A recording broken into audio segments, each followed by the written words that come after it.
We're having a little shower right now. Just kind of a light little rain.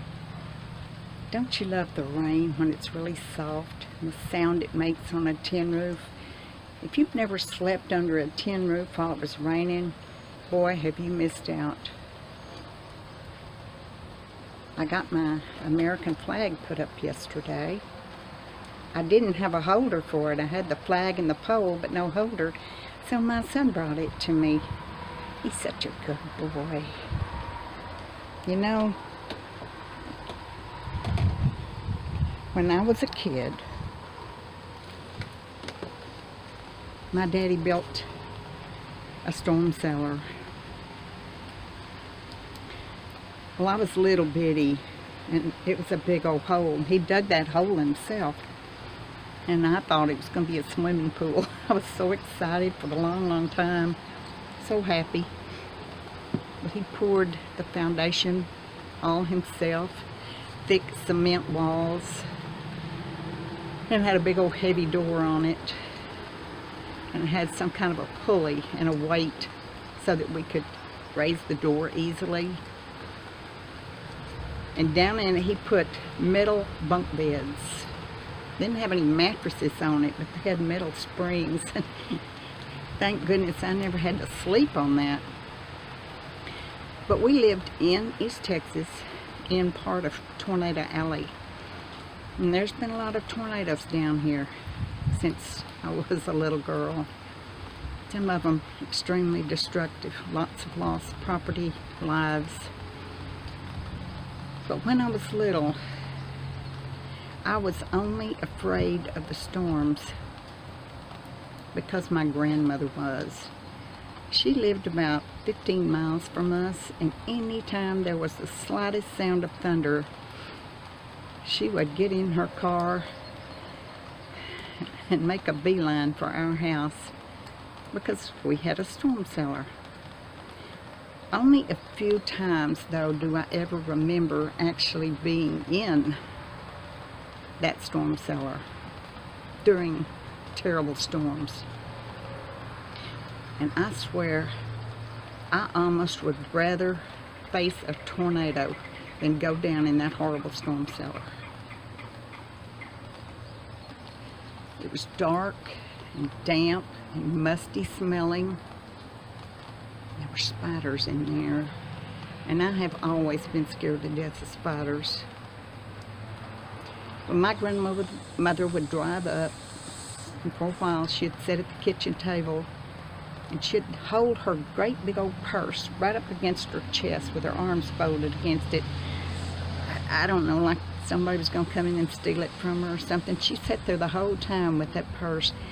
Years ago, I had a picture taken at a family reunion, and there I am holding that purse, my purse, up against my chest with my arms folded. Shades of Grandma. I was exactly like her. I miss my grandma a lot. She was born in 1900, and I still remember her. She had a little green car, and she always wore a green scarf on her head. She was kind and loving, the kind of grandma that makes baked ham, and it has pineapple slices and cherries all over it, and maybe grapes around it on a platter. You know, she liked pretty things. She liked food that was pretty. She made a chocolate cake with a white icing. The most delicious icing in the whole world. It's almost like fudge, except it was white. Nobody ever got a recipe. She had it in her head. We need to write down our recipes. We need to write down a lot of things that we want other people to remember after we're gone. Maybe there's things you think that you want other people to know, and they don't know, because you never just had a really in-depth conversation with them. You know, I think maybe that was my real motivation for making YouTube videos, to put myself on video so that one of these days my children or my grandchildren can look back and see what I thought and felt and loved and didn't love, how I said it, the tone of my voice, whether I had a smile on my face or not. They can look back and see what was going on with me and what I remember and loved about my life and all the precious things in it that I'm thankful for. And I think that's the real reason I started making YouTube videos. If you don't make YouTube videos, consider videoing yourself and saving it for someone. One of these days they're going to want to remember your face, your smile, the sound of your voice. I remember my grandma, but I don't remember exactly her face.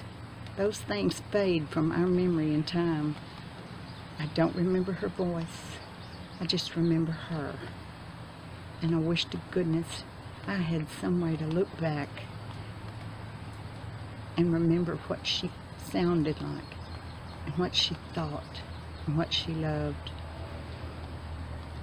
So that's why I make these videos, I guess, because I want to leave something behind when I'm not here anymore. And I truly am blessed and thankful for this time in my life. And even though my husband isn't here anymore to share it with me,